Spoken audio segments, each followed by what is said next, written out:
کیوں نہیں چھوڑا جا سکتا؟ اور پھر اس سے بڑی بات کہہ دوں، جب دنیا چھوڑی جا سکتی ہے تو نشہ کیوں نہیں چھوڑ دو، ابھی چھوڑو، عہد کرو، ورنہ ایک دن ایسا آئے گا کہ لمحوں کے گناہوں نے صدیوں کی سزا پائی۔ ایک ایسے ہی بندے کا ذکر سن لیں اور بات ختم کریں کہ نشہ کہاں تک پہنچاتا ہے۔ حضرت مالک بن دینار، اس روایت کو لکھا ہے امام ابن الجوزی نے اپنی کتاب میں، جو اپنے الفاظ کے جامع میں بطور مفہوم پیش کر رہا ہوں۔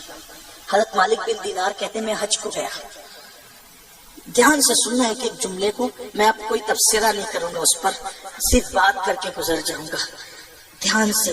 میری مائیں اور بہنیں بھی موجود ہیں، ان سے بھی کہتا ہوں میری بہنوں تمہاری ذمہ داری بہت بڑی ہے، کیونکہ تم ماں ہو۔ اگر اپنے بچوں کو غلط صحبت میں بیٹھنے دو گی تو تمہارا بچہ نشے والوں کے ساتھ جا سکتا ہے، برے لوگوں کے ساتھ جا سکتا ہے۔ بچوں پہ نظر رکھو۔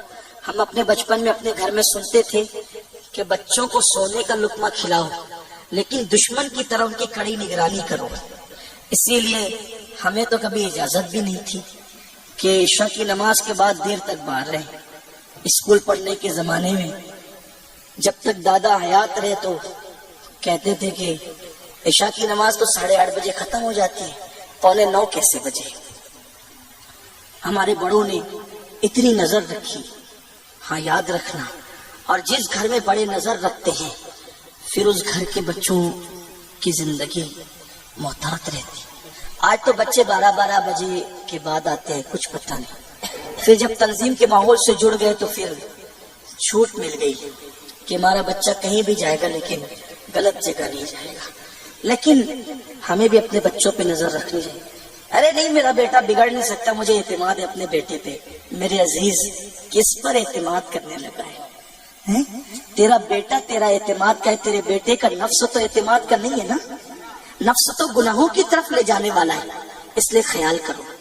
بہرحال ماں باپ کی ذمہ داری بہت ہے۔ اولاد کے بگڑنے میں سب سے زیادہ ہاتھ ماں باپ کا، اور اولاد کے سدھرنے میں سب سے بڑا کردار ماں باپ کا۔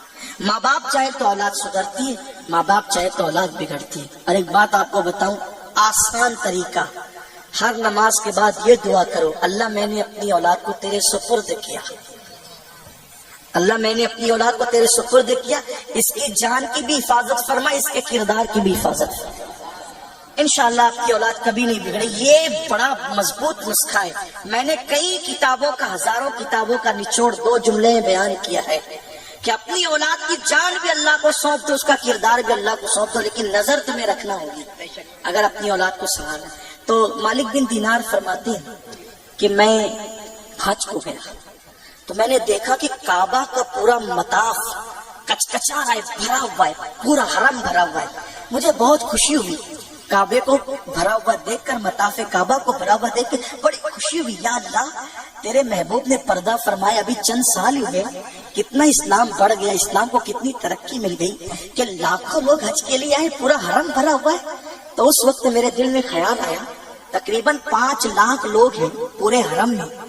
اللہ سے میں نے دعا کی، اللہ یہ 5 لاکھ لوگوں میں کتنے لوگ ہیں جن کا حج تو نے قبول کیا؟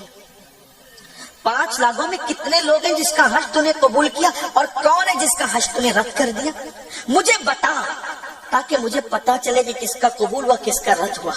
تو جب میں سویا تو مجھے خواب میں بتایا گیا ایک شخص ہے جس کو ابن ہارون کہتے ہیں، ایک شخص ہے جس کو ابن ہارون کہتے ہیں، اس کا حج ہم نے رد کر دیا، اس کا حج ہم نے رد کر دیا، اور جا اس سے مل، اس سے ملاقات کر، اور ملاقات کر کے اس کو بتا دے کہ ہم نے اس کا حج رد کر دیا۔ مالک بن دینار اٹھے، اور اٹھنے کے بعد جہاں پر بلخ کے حاجی خیمہ لگائے ہوئے تھے وہاں پہنچے، اور پہنچنے کے بعد کہا کہ تم میں کوئی ابن ہارون ہے؟ ابن ہارون کوئی تم میں ہے؟ تو بلخ والے اٹھ کے کھڑے ہو گئے، کہنے لگے اے مالک بن دینار تم کس کا ذکر کر رہے ہو، تم کس کا تذکرہ کر رہے ہو؟ ابن ہارون کوئی معمولی آدمی نہیں ہے، ابن ہارون وہ ہے جو روزانہ دن کو روزہ رکھتا ہے، اور جو روزانہ رات کو نفل نماز پڑھتے ہوئے پوری رات گزار دیتا ہے، اور تقریباً 40 سال ہو گئے کم و بیش، ہر سال وہ حج کو آتا ہے، کوئی معمولی آدمی نہیں ہے، اور جب وہ روزہ افطار کرتا ہے تو مٹھی بھر چنے سے افطار کرتا ہے، 24 گھنٹے میں مٹھی بھر چنے کے سوا وہ کچھ نہیں کھاتا، اور جب وہ حج کرنے کے لیے آتا ہے تو ہم لوگ خیمے میں رکتے ہیں، وہ کسی خیمے میں نہیں رکتا، وہ کھلے آسمان کے نیچے رکتا ہے۔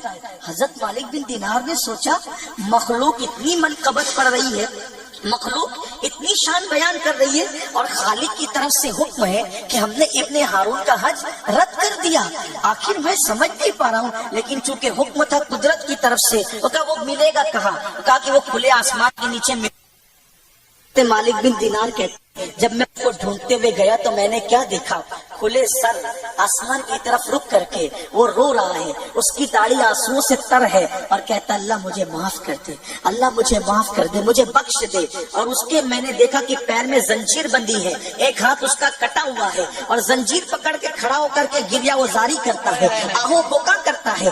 تو میں نے سوچا اتنا نیک لوگ کہہ رہے ہیں، رو بھی رہا ہے، آہو بکا کر رہے، آہو بکا کر رہے، 40 سال سے ہر سال آتا ہے حج کے لیے، تو میں اس کی طرف جانے کے لیے جھجکا، لیکن میرے قدموں کی آہٹ سن کر وہ میری طرف متوجہ ہوا، اور متوجہ ہو کے کہتا ہے اے اللہ کے ولی آپ خواب دیکھ کر آئے، اے اللہ کے ولی آپ خواب دیکھ کر آئے، آپ خواب دیکھ کر یہی آئے نا کہ مجھے میرا حج رد کر دیا گیا، اللہ کی طرف سے آپ کو حکم ہے نا، بتا دیجئے کہ